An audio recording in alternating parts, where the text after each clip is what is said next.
पूर्वी कुठेतरी ही गांजा विक्री केली जायची, पण कोल्हापुरात आता अध्यक्ष महोदय टप्प्याटप्प्यावर गांजा विकला जाऊ लागलेला आहे. 2-3 स्पेसिफिक प्रश्न आहेत. एक म्हणजे कोल्हापूरसह राज्यामध्ये नशेचे पदार्थ विकले जात असल्याने तरुण पिढी बर्बाद होत असल्याने मुलींना नशेच्या माध्यमातून मुलींचा गैरवापर होतो, याचा राष्ट्र निर्माणामध्ये अडचण निर्माण होत आहे. या पोलिसांच्या कारवाईच्या जोडीला शाळा आणि कॉलेजमधून देखील याचं प्रबोधन होणं गरजेचं आहे. तसंच चित्रपटातून जे नशेचं उदात्तीकरण सुरू आहे ते थांबलं पाहिजे. यासाठी आपण काही कायदा करणार आहोत का?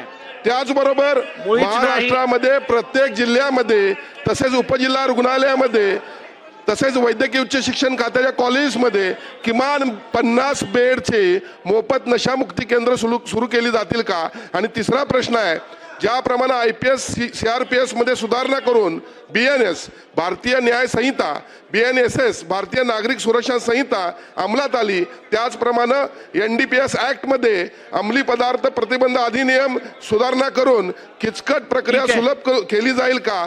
तसेच ज्या ठिकाणी अंमली पदार्थाची विक्री सुरू असते तेथील संबंधित अधिकाऱ्यावर कारवाई होईल का? अध्यक्ष महोदय, सन्माननीय सदस्यांनी पहिल्यांदा जे सांगितलंय चित्रपटातल्या उदात्तीकरणावर त्या ठिकाणी ऑलरेडी सेन्सर बोर्डाने आक्षेप घेतलेले आहेत आणि आता त्या संदर्भातले नियम तयार झालेले आहेत. तथापि अशा पद्धतीनं कुठे उदात्तीकरण असेल तर त्याच्यावर कारवाई करता येते, त्याची तक्रार देखील करता येते.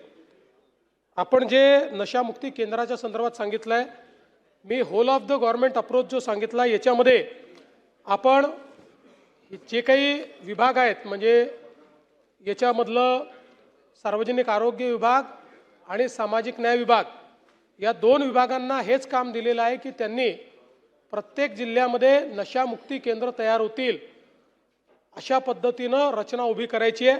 त्यामुळे निश्चितपणे ते केलं जाईल. जो काही NDPS ऍक्ट आहे या कायद्यामध्ये सुधारणा करण्याकरता केंद्र सरकारने कारवाई सुरू केलेली आहे.